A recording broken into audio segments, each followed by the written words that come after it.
All right, today I'm going to start working on a porch swing. This is from Ted McGrath's woodworking, and hopefully that's what it's going to look like when I'm done. So what I did is I got clear cedar. I'm going to make it out of cedar.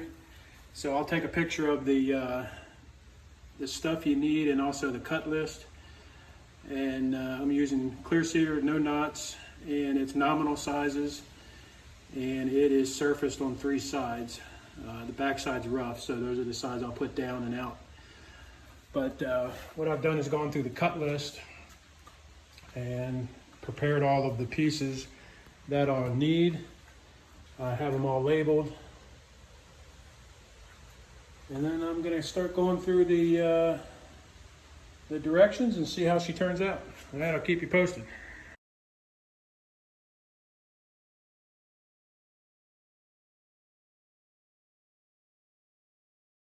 So the first thing is to get some 1-inch square graph paper and cut out with a jigsaw these pieces here. So I have A1 and A2 and then P and L.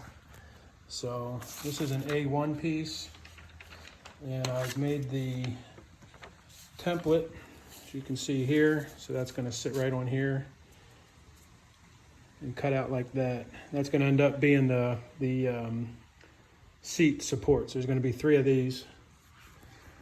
So I'll transfer that over to that piece of cedar, and I'll use a jigsaw, and we'll see how she looks.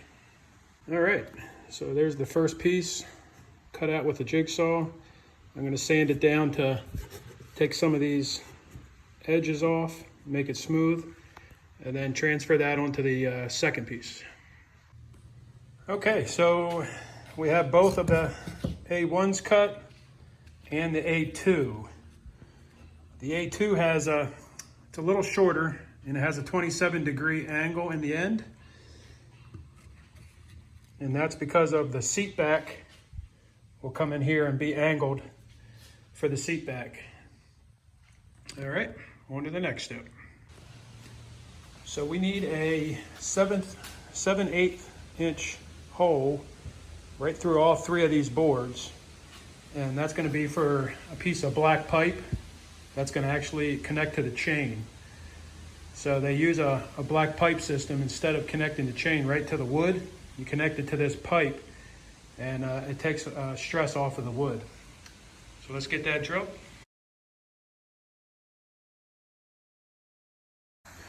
All right, I have P and L cut out. This was all part of the same piece of wood. You can see it fit together right there. So when you cut that out, this is going to be L, this is going to be P, and obviously this is the arm of the swing. I also cut out, this was B, letter B, and that's going to fit right here on letter C like that. This is the front of the swing. So this board right here, and then this is B, it's going to fit inside of there. So I'm going to attach these together, and then keep on moving. I have B and C hooked together now. I drilled a pilot hole with a countersink, so the screws recess in nicely.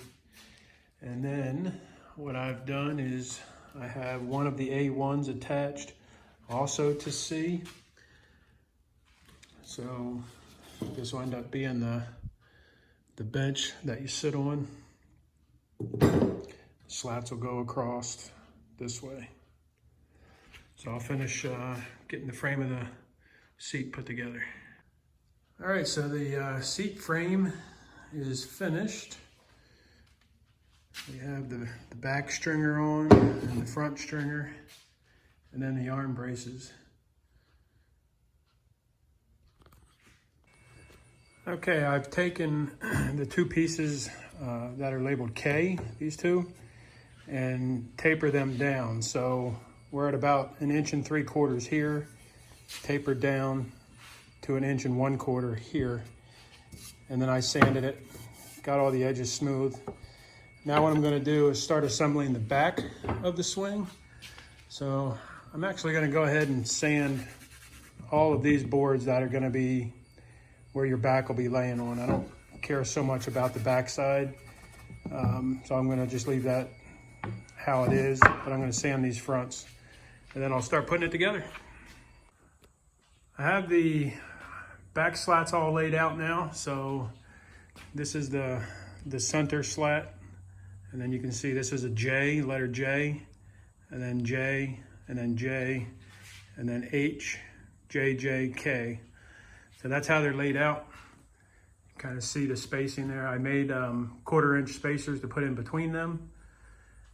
And then I'm going to attach the bottom bracket E, goes across the bottom like that. So these are face down. The good side is down against the workbench. All right, there's the back, all secured to this back brace.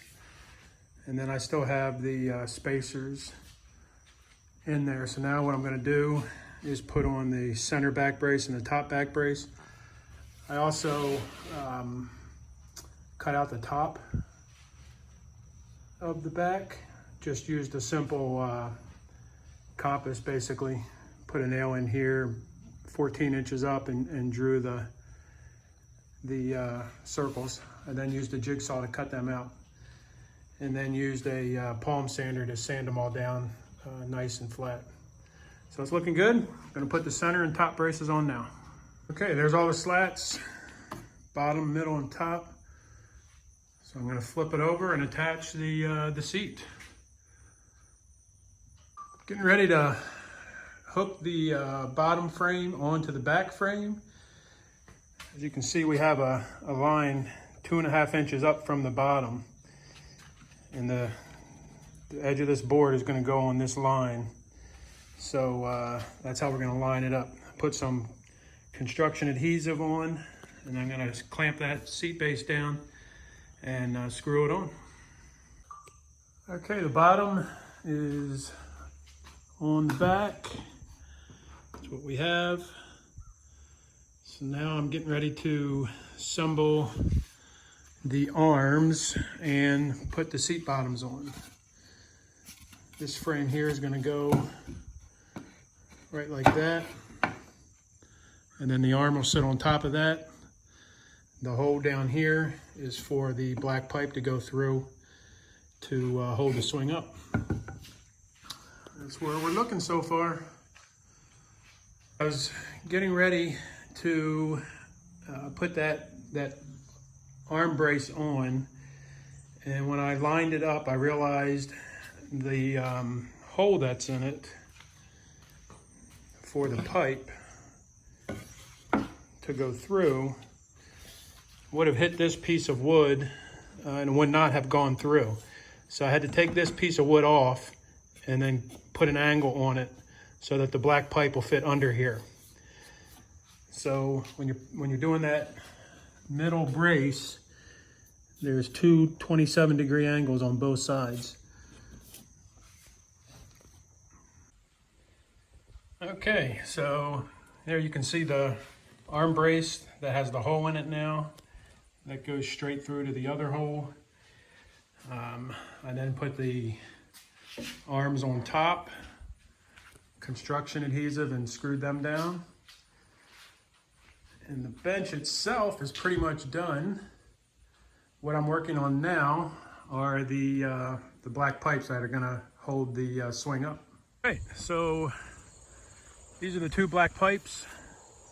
What I've done is I just hung them from a tree, put a piece of wood block at the bottom so they would hang up the ground so I can clean them and paint them without letting them hit the ground. But anyway, I sanded them and I cleaned them with mineral spirits.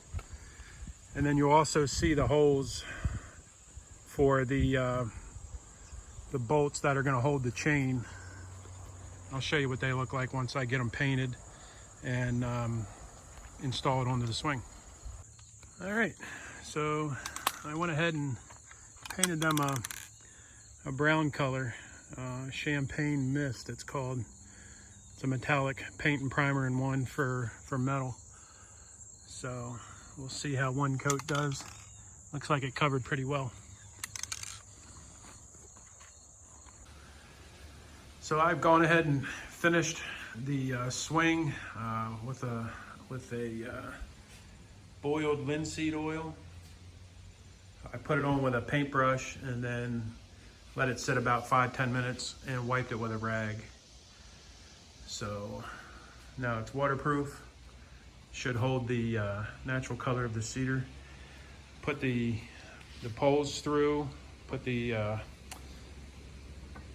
eye hooks on there, and now I'm working on the chain. So I'm getting the chains cut to the proper length.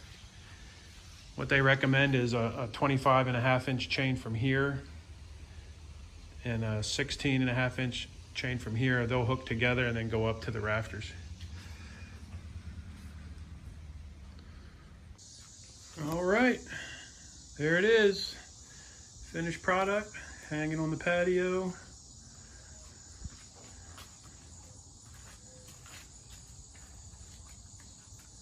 Looks good.